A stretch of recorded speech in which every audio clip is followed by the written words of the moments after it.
Hello everyone, a warm welcome and thanks for joining us today. We are here to talk about Postgres 18, which just recently came out. This is a big release packed with some major updates that will change how we all work with Postgres. And there is nearly no better person to walk us through it all than our speaker today. I'm happy to introduce Vinoth Kanna, our founding partner here at Mydbops. He has been in the world of databases for years and has a great way of breaking down complex topics into what we actually need to know. Just a quick note, please drop your questions in the comment section. We will address them immediately. With that, I'll hand it over to him. Vinod, please.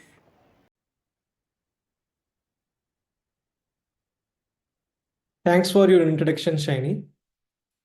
Welcome you all for the 47th edition of MyDBOps webinar. Today's topic is what's new in PostgreSQL 18. We are going to deep dive into the new features that's been shipped as part of PostgreSQL 18. Here's a quick introduction about me. I lead remote DBA team at MyDBOps. I enjoy working with database technologies and building systems and platforms to make database management simple at scale. MyDBOps is into 10th year of its operation.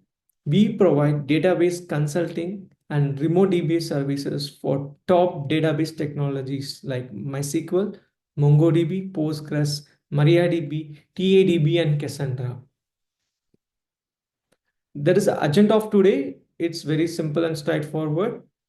We are going to walk through on key features that release as part of PostgreSQL 18.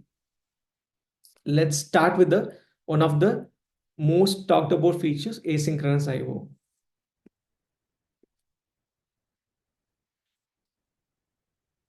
This feature almost took 4 years to get to the stage what we are currently using right now. Okay, the foundation is laid last year with the introduction of read streams, where it replaced 8 KB system calls by grouping it to read more amount of data to up to 128 KB. This helped to fast track system calls like PG prewarm, analyze, and sequential read. This has helped the OLAP workloads. With the current release of PGSQL 18, developers has introduced I/O method to control the asynchronous I/O. And they are also providing statistics exposure variables to monitor the performance of the asynchronous I/O. The I/O method has 3 different modes of configuration with this current release. The first method is sync. The sync mimics the behavior that was available in PGSQL 17. And the second method is worker method. Nothing but it creates a worker pool which handles all the read requests. Whatever, it can be any number of backend connections. This backend connection sends the request to the worker threads. The worker threads handles the read operation for this backend connections. The third method is the IO uring method. IO uring is nothing but a Linux level system call which works with kernel and the process to communicate seamlessly. So this is specific to a Linux, and worker is a generic implementation. It can be used in any platforms. So this IO uring creates one file descriptor for one backend connection through which it communicates the requests. So it is like it provides minimal workload, minimal overhead compared to worker, where it a series of pools of threads has to handle all the read request. Not all the OSs will have all the IO methods available. For example, only Linux can have IO uring. The rest of the OSs will have worker and sync method. I have given you an example of a PostgreSQL 18 compiled on Mac system, which has a two modes of operation, sync and worker, where I have set to use the worker method. By default, it spins off 3 worker threads. And you can see here from the PG stat activity, there are 3 IO workers waiting in the connection pool to listen to the request that's coming in. And what holds the future? Yes, they are also now focusing on implementing AIO for writes, which includes the checkpointers, background writers, and background writes. Also, they are planning to integrate network IO with the asynchronous method. And there are also plans to expose different OS methods, OS native methods for the asynchronous IO. Example, Windows has IOCP and Postgres has, Solaris has POSIX AIO read and write. Let me conclude this particular topic with a small FAQ. Okay. Will AIO in Postgres SQL 18 make the write faster? The answer is no. The current AIO implementation aim to speed up the reads, but not writes. The implementation of AIO for writes is in progress and it will be shipped in the later releases, like PostgreSQL 19, which is going to happen in next year. And second question, most of the important question that comes to the mind is, what is the value I have to set for IO method to get the best performance? The first and foremost is the IO method depends upon the OS. For example, other than Linux, all other systems will only get to have two models. One is the worker model and another one is the sync model. Sync model mimics the 17. So the only way you can use is the worker model. Since this thread is going to work like a daemon process, which is going to sit in the pool and then watch for the read request coming in, you have to watch on the memory usage when you go for a worker model. And similar way, if you're using Linux and if you want to go for IO URI, watch out on the connection spikes and then IO open files limits, and because each connections are going to generate file descriptors for the kernel and the process to work with. So always benchmarks will be helpful with the real production workload to understand which particular IO method suits your needs. So this read stream IO and this IO method helped in the process of vacuuming. So vacuuming has various stages like scanning, vacuuming index, and cleaning up of index, then ends with the statistics updation. With the introduction of PGSQL 18, now read stream can be used in all the lazy vacuum phases like 1, 2, and 3, which is the scanning of heap, vacuuming of indexes, vacuuming of heap. And with this new release, we have also got a lot of additional statistics being exposed on the PG stat tables. In the upcoming release, we can see parallel vacuuming over the phases 1 and 3, and there can also be a possibility for decoupling the vacuum into different stages, as well as the vacuuming for table and then indexes.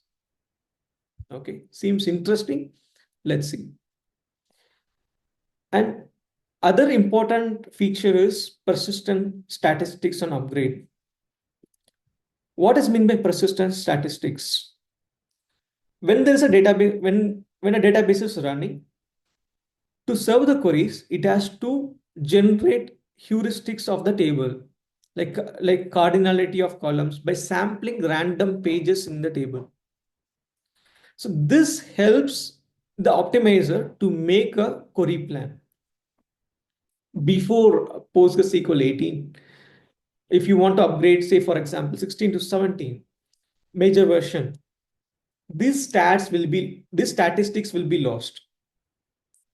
As you can see in the documentation of Postgres, you have to run analyze to regenerate all those stats, which can be time consuming and is a costly operation.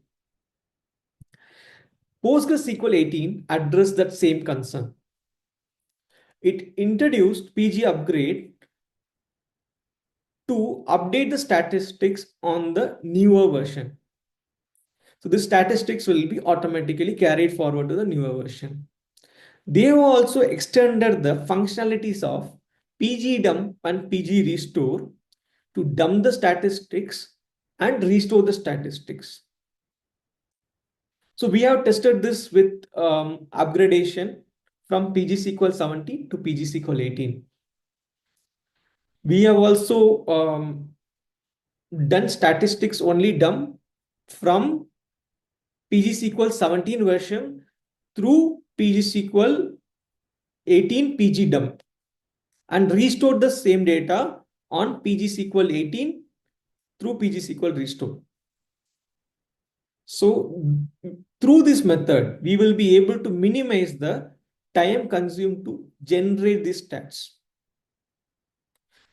Though it carries majority of the stats, there are few stats which can get missed during this upgrade or this PG dump and restore statistics process.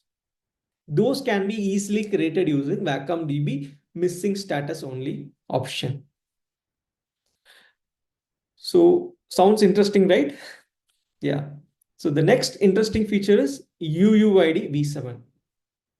Before going into UUID v7, let me talk about the older implementation, how it is. Right?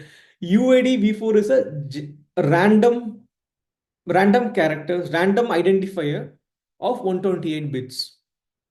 There is no orderliness in this identifier. It is used to create an identifier which is not easily guessable to avoid brute force attacks, maybe, right? If you can use serial as an auto increment, right? So what serial does is it generates next numbers. There is no randomness. So people wanted randomness to avoid guessing game. So they created a UUID identifier to create the randomness. But it was so random, it negatively impacted the database performance.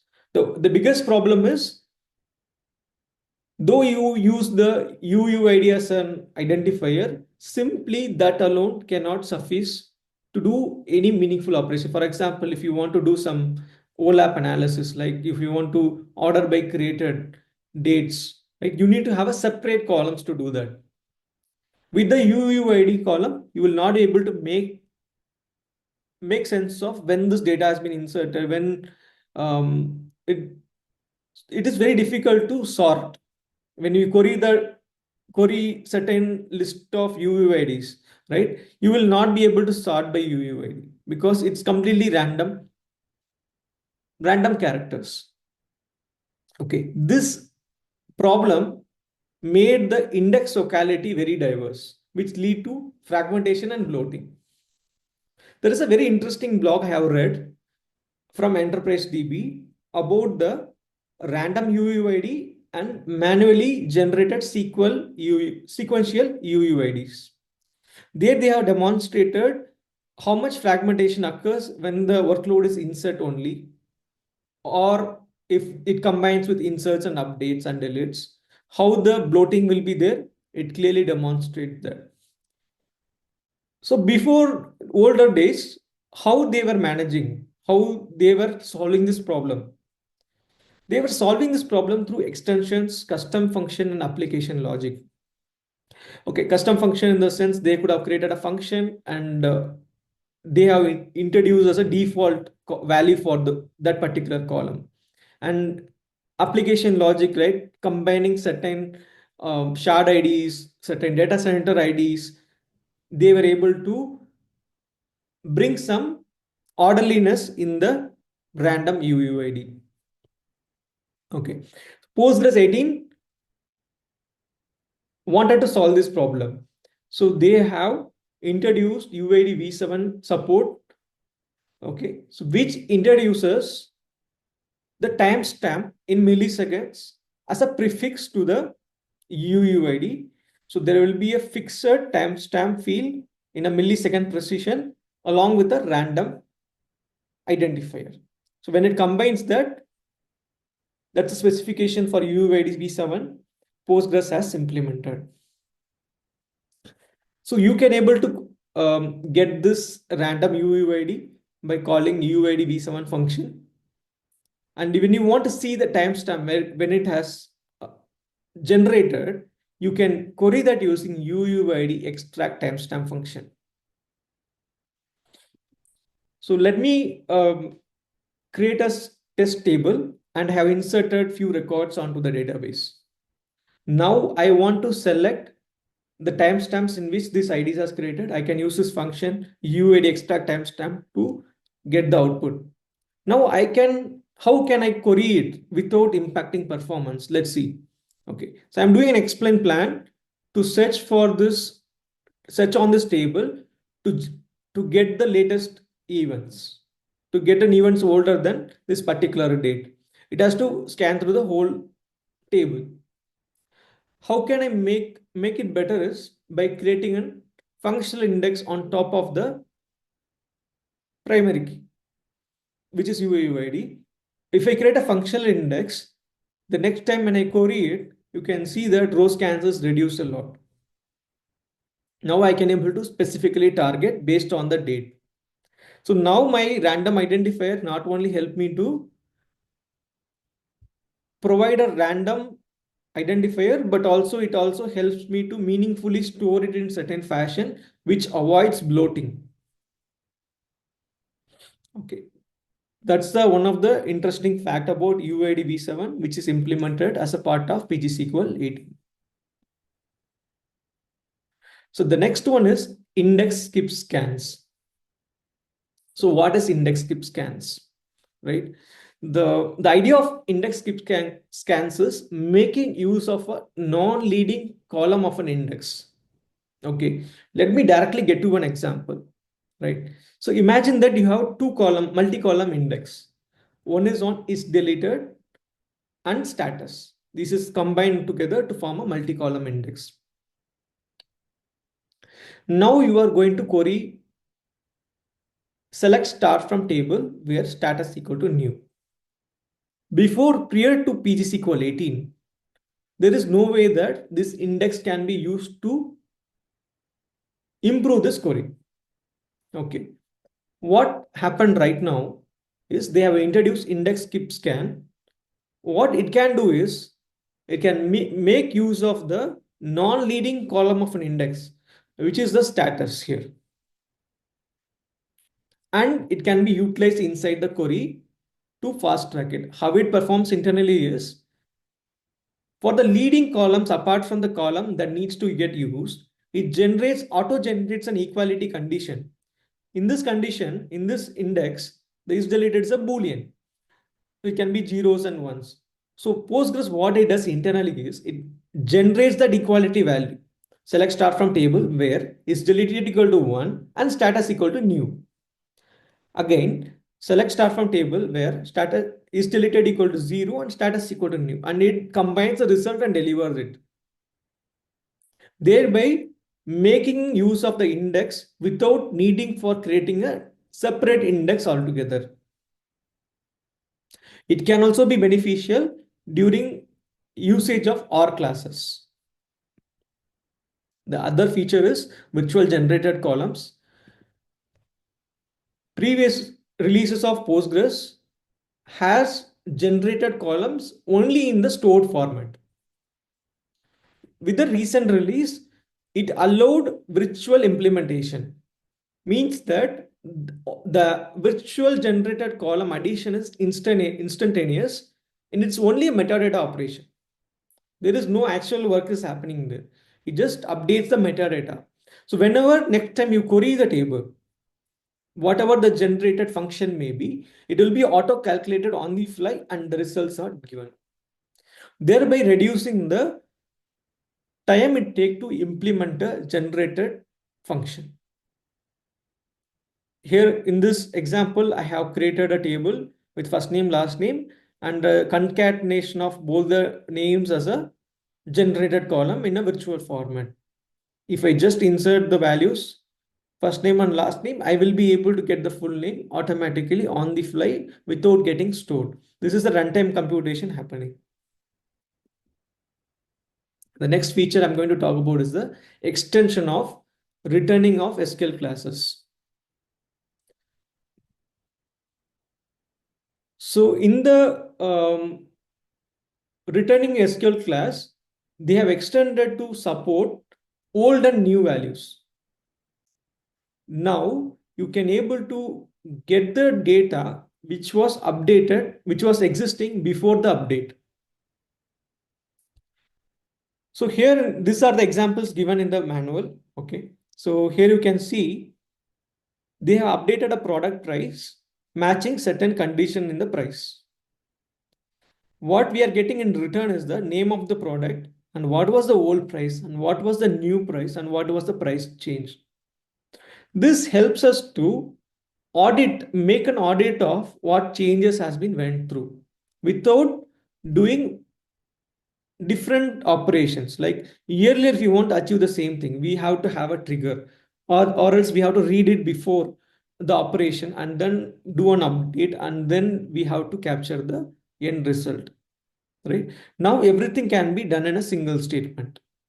And the second condition can be used for the auditing purpose also. For example, there is a critical table, okay, and some deletes is happening, okay, which is returning star, means that whenever the delete is happening, the entire row is given back as an output, which can be then stored into a log and retention can be maintained. Thereby avoiding multiple database calls. So one of the interesting feature I can see in the PostgreSQL 18. With the PostgreSQL 18, data checksums has been become a default mode. Data checksums will help to avoid page corruption in the databases. If you're upgrading from the older version, which has the page checksum turned on, you have two options. One is that when you are initializing the Postgres 18DB, you have to initialize with no data checksum. Otherwise, you will not be able to complete your upgrade. It will fail during the PG upgrade check. So one way is that you have to take it as it is, like you initialize the database in PostgreSQL 18 with no data checksum option, then perform PG upgrade with copy or a link or a swap method. The best practice is to have a checksum on, right? So if you have a checksum turned off in your older releases, the best way is to do a PG dump and restore, then set up a logical replication to turn on checksum in the PGSQL 18. Suppose that we will be able to use, PG dump and restore with statistics only and update the statistics on the PGSQL 18.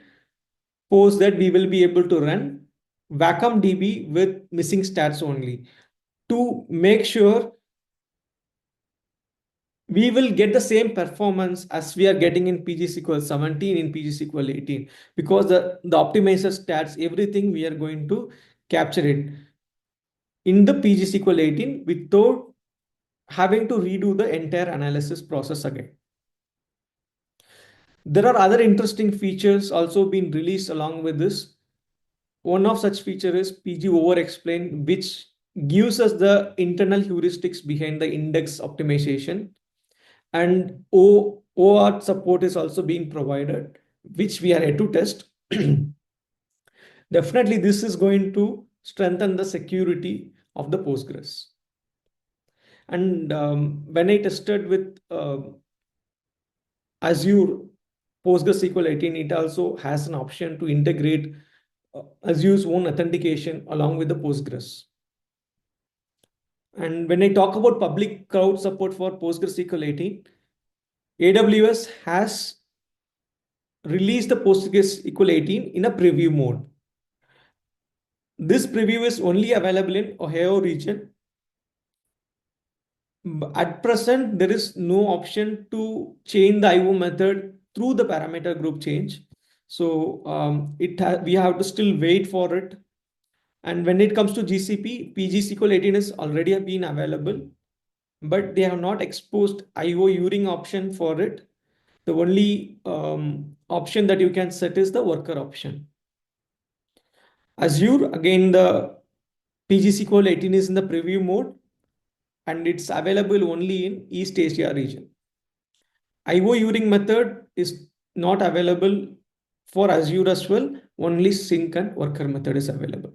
So the only way you will be able to test all the features is using the virtual machine in the public clouds. At this moment, this can change as the stability reaches, because it's been almost a month now. It will take another a month maybe to get stable releases from this public clouds. And what are the key takeaways?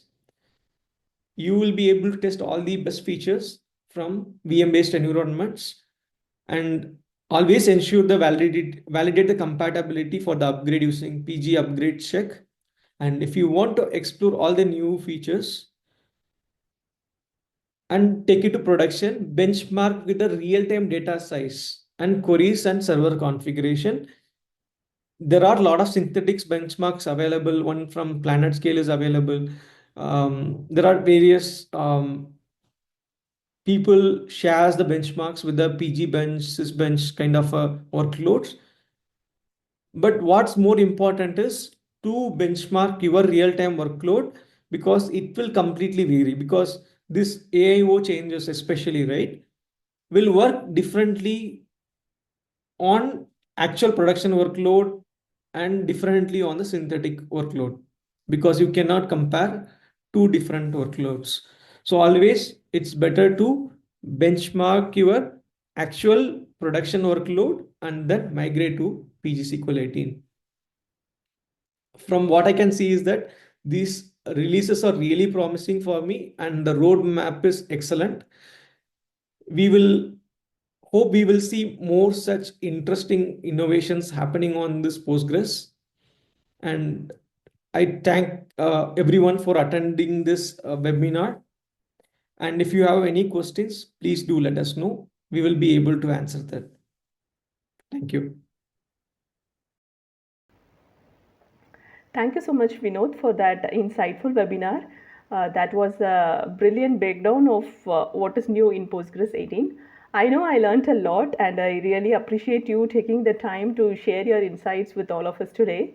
And a huge thank you to all of you for joining us.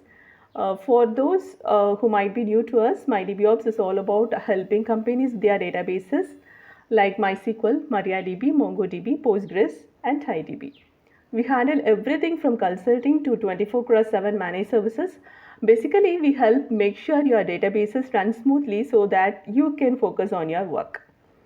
And we also really believe in giving back to the database community, which is why we host these free webinars. We'll also find our team writing detailed technical blogs, speaking at conferences, events, and contributing where we can. It's our way of sharing what we learn and helping the community grow stronger. And we will be sharing the recording of this webinar on our YouTube channel, so stay tuned for that. And if you have any database challenges you would like to discuss with us, feel free to reach out to us through our website www.mydbops.com or drop a mail to info@mydbops.com. Thanks again for being here, everyone. Have a great weekend.